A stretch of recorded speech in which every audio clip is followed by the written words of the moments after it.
You think you need motivation, a little spark, a viral video, a quote on your feed that jolts your spine and makes you finally take your life seriously. You scroll for it, pray for it, beg the universe to strike you with that magical lightning bolt called inspiration. But what if I told you the truth? You're not broken. You're just addicted to the wrong medicine. You keep feeding your mind the sweet poison of motivation, hoping it'll cure your inconsistency. It won't, because motivation was never designed to last. It's not built for discipline. It's built for dopamine. That rush you feel when someone says you got this. That fades, but the shame of quitting again, that lingers. You don't need another video to hype you up. You don't need another planner, another to-do list, another promise to start fresh on Monday. What you need is something far more ancient, far more brutal, far more liberating. You need to become a person who keeps their promises, even when no one is watching, even when it hurts, even when it's boring. Because here's the hard truth. Your life is not shaped by what you intend. It's shaped by what you repeat. And if you keep repeating the cycle of starting and stopping, of hyping and crashing, of promising and abandoning, you're training yourself to never trust your own voice again. That's the real cost. Not the missed goal, not the unread book or the unstarted project, but the fracture in your soul every time you say, "I'll do it," and don't. This is not a motivational video. This is a mirror held up to the part of you that knows what to do, but keeps running from the work. And I want you to ask yourself this. What kind of man or woman are you becoming when your word means nothing to you? That's not discipline. That's decay. And the Stoics knew this. Marcus Aurelius didn't journal to feel good. He journaled to train his soul, to sharpen his will like a blade, because the real battle is not with the world. It's with the part of you that wants to sleep in, procrastinate, scroll, and make excuses. So let's stop lying to ourselves. Let's bury the fantasy that motivation will fix it all and start building the kind of life that only discipline can buy. There's a silent war happening inside you, not between good and evil, but between your intentions and your actions. And every time you say you'll do something and don't, you lose a little piece of yourself, a little trust in your own name, a little belief in your own voice. It doesn't seem like much. You skip one workout, you snooze one alarm, you break one promise, and you tell yourself, it's not that deep. But it is, because discipline isn't just about routines, it's about identity. The Stoics knew this. They didn't just train their bodies. They trained their character, not for applause, not for status, but because your soul becomes what you consistently do. If you practice weakness, you will become weak. If you practice excuses, they will become your second language. Epictetus said, "First say to yourself what you would be, and then do what you have to do." He didn't say dream it, or manifest it, or visualize it. He said do it, because talk without action is just noise, and your future doesn't respond to noise, it responds to alignment. Here's the gut punch. You already know what to do, you just don't do it, because you've been trained by comfort, spoiled by options, distracted by novelty. But if you could just show up once, then again, with no fanfare, no magic, no high, just you, doing what needs to be done, because it needs to be done, you'd start to notice something strange. Your mind would quiet down, your confidence would grow, your shame would lift, because the wound was never about failure. The wound was that you kept lying to yourself. But now you're ready to heal that, not with hype, not with hacks, but with a vow, a quiet one, the kind you whisper under your breath before the sun rises. I will keep my word today, not because it's easy, but because it's who you are now. And from this point on, you rise or fall by that vow. If this is hitting something deep, if you're tired of breaking your own word, subscribe. Because here, we don't chase hype, we build fortresses of discipline, one brick of truth at a time. You don't need more motivation, you need fewer escape routes. Every time you wait for a spark to feel right before you act, you're outsourcing your discipline to the wind. You're saying, I'll move, but only if I feel like it. And that's not discipline, that's slavery dressed in dopamine. Here's the truth no one told you. Motivation is a mood, but memory is a mirror. And if your memory is full of broken starts, unfinished projects, empty declarations, you're dragging those ghosts into every new commitment. You sit down to work, but your past whispers. You always quit halfway. You start a habit, but your memory plays back all the times you didn't follow through, not to shame you, but to remind you of the path you've trained yourself to expect. That's why motivation fades, because it can't fight against the weight of unkept promises. But here's where it gets powerful. You can rewire that memory. You can start stacking evidence today that you do what you say, that you finish what you start, that your name is safe in your own hands. Seneca said, "It is not that we have a short time to live, but that we waste much of it." And a major way we waste time? By waiting to feel like taking action, instead of letting action lead. So if you want to feel strong, if you want to feel confident, you don't need a better app or a new plan or more time. You need to remember who you're becoming, not by thinking it, but by doing it again and again, until your memory becomes a weapon, not a wound. Because the greatest motivation you'll ever find is the memory of a day you didn't want to show up and did anyway. That's how the soul earns its backbone. So next time your body says, "I'm tired," your mind can say, "But we've done this before," and your memory can whisper, "We finish things now." That's how warriors are built, not in noise, but in repetition, without reward, without spotlight, until discipline becomes who you are. Most people walk around doubting themselves, not because they aren't smart, not because they aren't capable, but because they've broken too many promises to themselves. You say, "I'll wake up early," but you snooze. You say, "I'll start writing," but you scroll. You say, "I'll quit this habit," but you don't. And with every broken promise, your self-trust erodes, not in a loud, dramatic way, but in quiet ways. The way your chest feels heavy when you try to set a new goal, the way your voice shakes when you speak about your future, the way you avoid mirrors, not because you hate how you look, but because you don't believe what you say anymore. Epictetus said, "First say to yourself what you would be, and then do what you have to do." But most people do the opposite. They say, but they don't do. And so the gap between who they are and who they want to be stretches until it snaps. But here's the good news. You don't have to rebuild your life in 1 week. You just have to start with one kept promise, one morning where you get up when you said you would, one workout where you finish when it gets hard, 1 hour of deep work when distractions beg for your attention. These are small wins, but they speak loudly to your subconscious. They whisper, "Hey, maybe we're back. Maybe we can trust ourselves again." That trust compounds. It becomes the foundation for your confidence, not hype, not fake positivity, but evidence that you are a person who does what they say, that your word is law in your world, and that changes everything. Because when you trust yourself, you stop chasing approval, you stop second-guessing, you stop needing to be reminded. You move because you've trained yourself to believe that movement is inevitable. And if you're still here watching, you already have the spark. Now it's about protecting it, feeding it, stacking small wins, until the fire becomes so strong, it burns through every excuse you used to believe. If this is hitting somewhere deep, drop a comment, not for me, but for you, so your future self can come back here and remember the moment it all started. Somewhere along the line, you started thinking something was wrong with you, like maybe you're just lazy or undisciplined or incapable of changing your life. But that's a lie, a slow, creeping lie whispered to you by failure, by comparison, by dopamine loops and deadlines you never agreed to.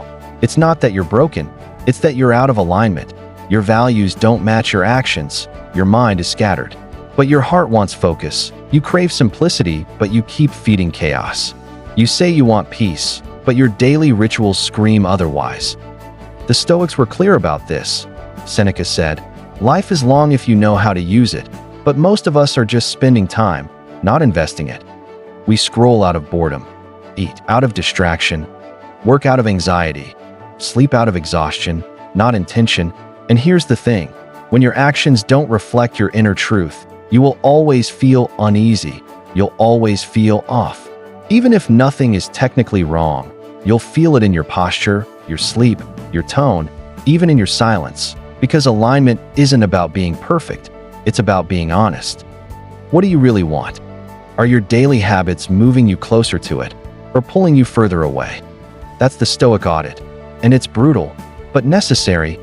Marcus Aurelius journaled every morning not to feel good, but to remind himself who he was, and more importantly, who he was becoming. That's your work too.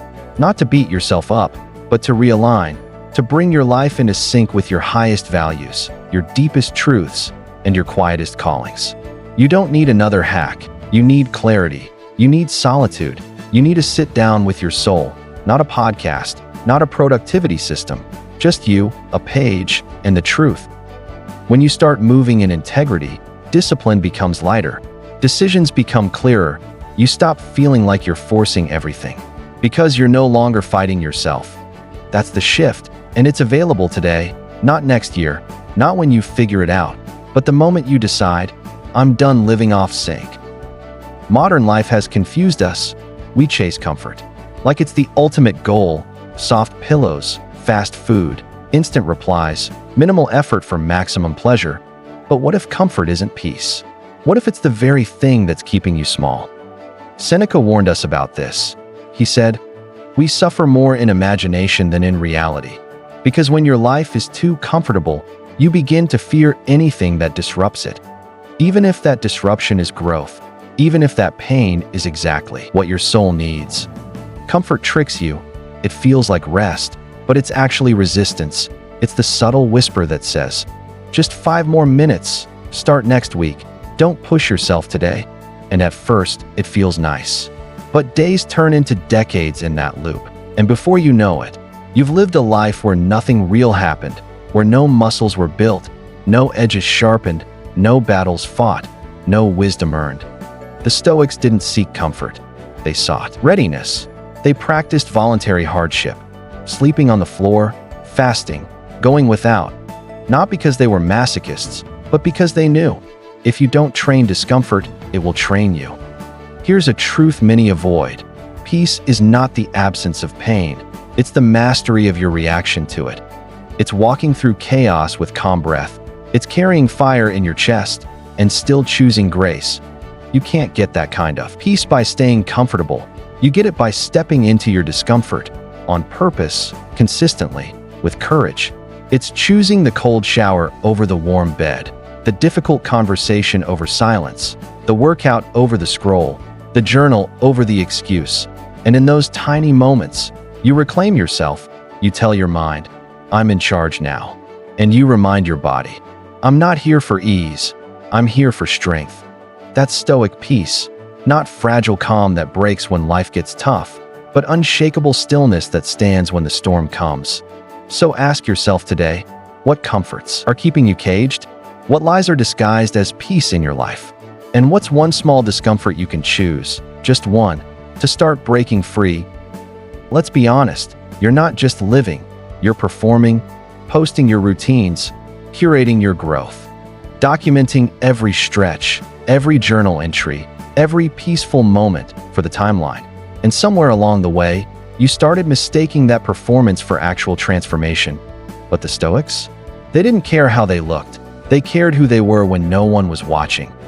Marcus Aurelius wrote pages of reflection, not for likes, but to battle his own ego, to remind himself daily that he was just a man, dust, soon to be forgotten, but with work still to do today. You, on the other hand, you've started chasing aesthetic peace, not real peace. You've started worshiping the appearance of discipline, not the gritty, invisible, unsexy work of showing up, alone, in silence, with no applause. And here's the tragedy. You can fake discipline for a while, but your life will always reveal the truth. No matter how many quotes you post, your habits will expose you. No matter how calm your stories look, your relationships, your reactions, your inner monologue, they'll tell the real story. The Stoic doesn't ask, "How do I look?" He asks, "Am I better than I was yesterday? Did I do what was mine to do today? Did I act according to reason, not impulse?" And when you measure yourself like that, when you stop performing and start becoming, you'll realize real peace isn't pretty, it's messy, it's lonely, it's made in the trenches, not on the timeline. Because the journey inward, it's not photogenic, it's just powerful. It's not glamorous, it's just necessary. It's not loud, but it changes everything. So take off the mask today, stop posing, and start practicing. Practice presence, practice silence, practice doing what needs to be done, even when no one will ever see it. That's where you meet the real you. That's where the becoming begins. And that's where Stoic peace finally starts to grow, not as something you show, but something you are. You've performed long enough. Now, become. Silence scares most people, because when the world quiets down, you're left with you. No more background noise to drown the truth. No more endless scroll to silence your inner questions. No more dopamine distractions to hide the fact that you feel lost, disconnected, empty. But the Stoics? They craved silence. They didn't fear stillness. They sought it, because they knew that only in silence can you hear the truth whisper back. Seneca said, "We suffer more in imagination than in reality." But how do you know what's imagined if you never sit still long enough to see it? Silence is uncomfortable because it shows you the parts of yourself you've been avoiding, the guilt you've buried, the regrets you scroll past, the purpose you keep postponing, the strength you know you have, but keep delaying because comfort is easier. And that's the real war, isn't it?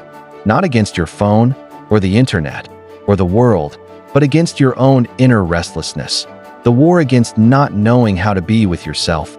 The modern world screams, do more, be more, show more. But the Stoic whispers, do less, be still, look within. Epictetus didn't need likes to validate him. He didn't care for applause. He taught that freedom comes when you stop needing anything outside of your control. And what's more outside your control than the endless noise of this world? That's why silence is your strength. It trains your focus. It sharpens your awareness. It brings you home to your breath, to your thoughts, to your values, to the you that doesn't need to perform. So here's your challenge. Sit with yourself. Phone down. No music, no podcasts, no stimulation. Just you. Feel the discomfort rise. Don't escape it. Feel your thoughts racing. Don't follow them. Just breathe. Just be. Because that's where the Stoic begins. Not on the battlefield, but in the quiet war within. And if you can win there, you can win anywhere, because true discipline isn't forged in noise. It's born in silence, in stillness, in solitude. That's where you find your edge. That's where you reclaim your power. That's where you stop running. And finally, start returning to who you were always meant to be. This was never just about your phone, never just about screen time or dopamine or tech fatigue. This is about something deeper, more ancient, more human. It's about the part of you that's been buried under deadlines, under distractions, under this constant need to keep up, to stay relevant, to perform. But you were not made to live like this, with eyes glued to glowing rectangles, with thoughts interrupted every 30 seconds, with your peace auctioned off to the next notification. You were made for something slower, something truer. You were made for focus, for silence, for mornings without noise, evenings without comparison, work without chaos, presence without performance. And that's what Stoicism offers. Not a set of quotes to repost, but a way to live, a way to return to simplicity, to self-respect, to sovereignty. When Marcus Aurelius wrote, "You have power over your mind, not outside events," he wasn't being poetic, he was being precise, because the moment you reclaim control of your attention, you reclaim control of your life. The detox isn't just digital. It's emotional, spiritual, philosophical. It's a return to values over vanity, to clarity over chaos, to stillness over stimulation. So pause today and ask yourself, who am I becoming by the way I use my time? What kind of mind am I building with every scroll, every tap, every avoidance of silence? And more importantly, who could I be if I chose differently? What kind of inner world could I cultivate if I practiced solitude like it was sacred? If I treated attention like a currency? If I built my life on purpose instead of passive consumption? Because your phone will keep buzzing, but you can't stop. You can choose, and that one choice, to turn away from noise, to turn back to self, might just be the bravest thing you do this year. You don't need a complete life overhaul. You just need one decision. To pause, to listen, to begin again, not because it's easy, but because it's essential. And if you made it this far, then I believe something inside you is ready, not just for a detox, but for a return to self, to silence, to strength. Every time you reach for your phone without thinking, you're not just wasting time, you're reinforcing a pattern, a groove in your brain that says, I can't sit with myself. I need escape. I'm not safe in stillness. But you've just forgotten how to be with yourself, without a screen, without a scroll, without the numbing flood of content washing over your nervous system. The Stoics knew this, that freedom isn't found in having more choices, it's found in mastering the right ones. Epictetus said, "No man is free who is not master of himself." And if you can't control your attention, if you can't stop reaching, checking, refreshing, then you're not in control. Your phone is, the algorithm is, your craving is, and that's a kind of slavery, one we volunteered for and now feel powerless to escape. But here's the truth no one wants to say. This is life or death, not physically, but mentally, emotionally, spiritually. Because every distracted moment is a stolen one. Every compulsive scroll is time you don't get back. Moments of real connection, creative insight, joy, peace, presence, gone, exchanged for noise, disguised as entertainment, designed to keep you docile, addicted, anxious.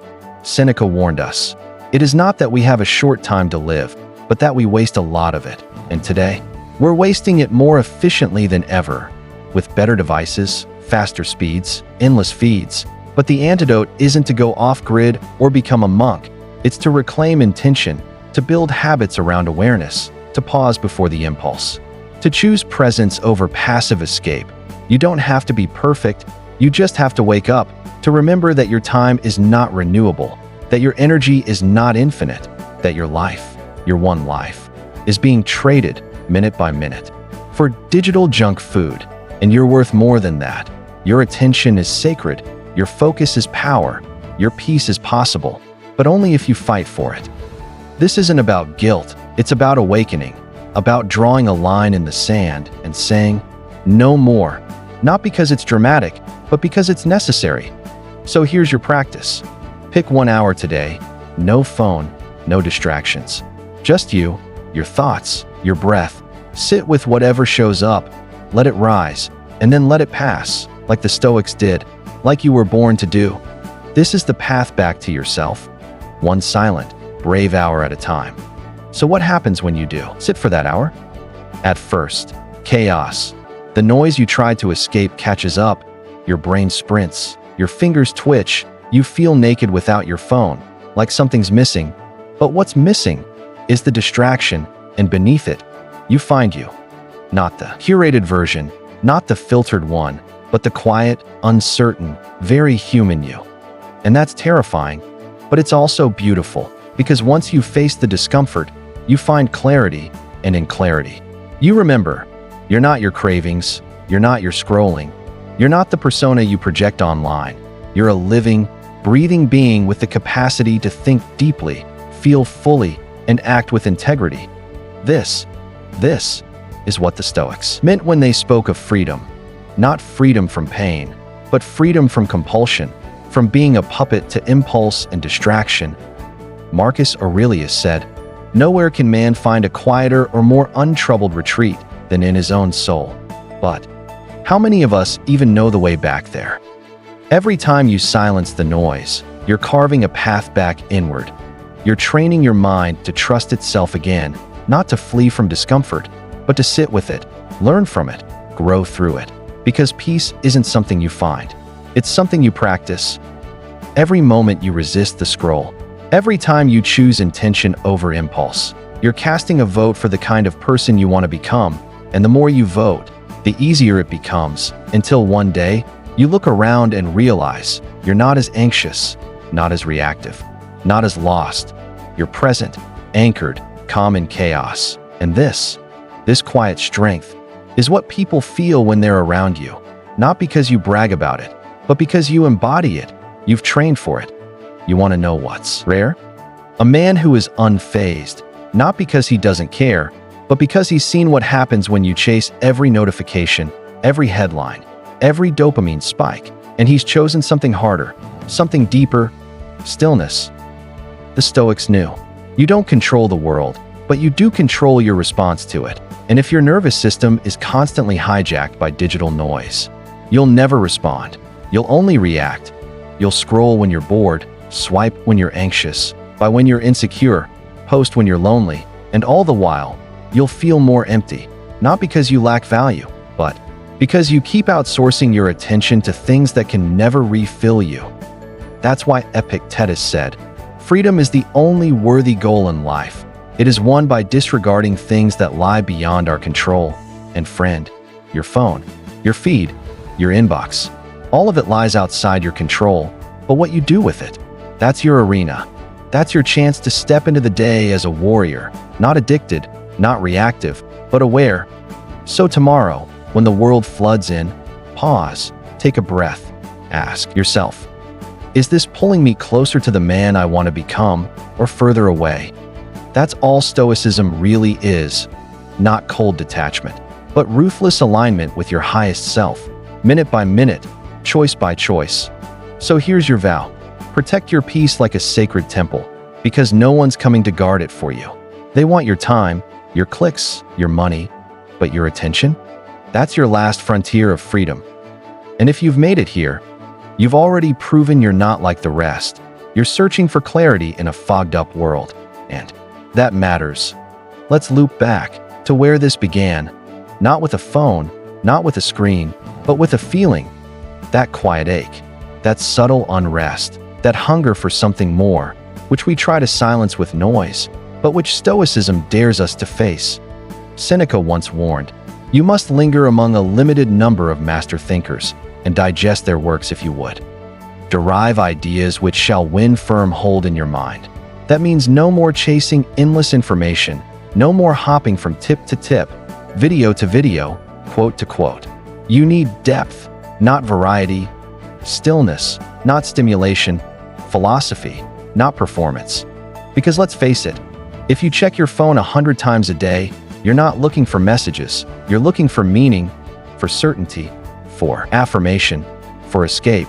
But here's the hard truth. You will never find yourself in a place designed to distract you from yourself. You can only find yourself by being with yourself, fully, quietly, deliberately. That's what the Stoics practiced, not just in words, but in choices. Marcus journaling by candlelight, Epictetus reflecting in silence, Cato walking into battle unshaken. You and I may not be Roman senators, but we fight modern wars every day, and attention is the new battleground. So start with 10 minutes, no phone, no input, just you and your breath, no agenda but presence, no noise but your thoughts. And when the discomfort shows up, don't run, sit with it. It's your teacher now. The phone isn't evil, the world isn't wrong. But if you're always plugged in, you'll never feel lit up from within. So unplug, reclaim your sovereignty. And if ever you forget what you're capable of, return to this. You are not here to consume. You are here to conquer, not with force, but with presence, not with noise, but with depth, not with scrolling, but with stillness. You're not just here to watch. You're here to remember. And if you haven't already, tap subscribe, because every video here brings you closer to the man who moves in silence, but speaks in action, calm, clear, unshakable.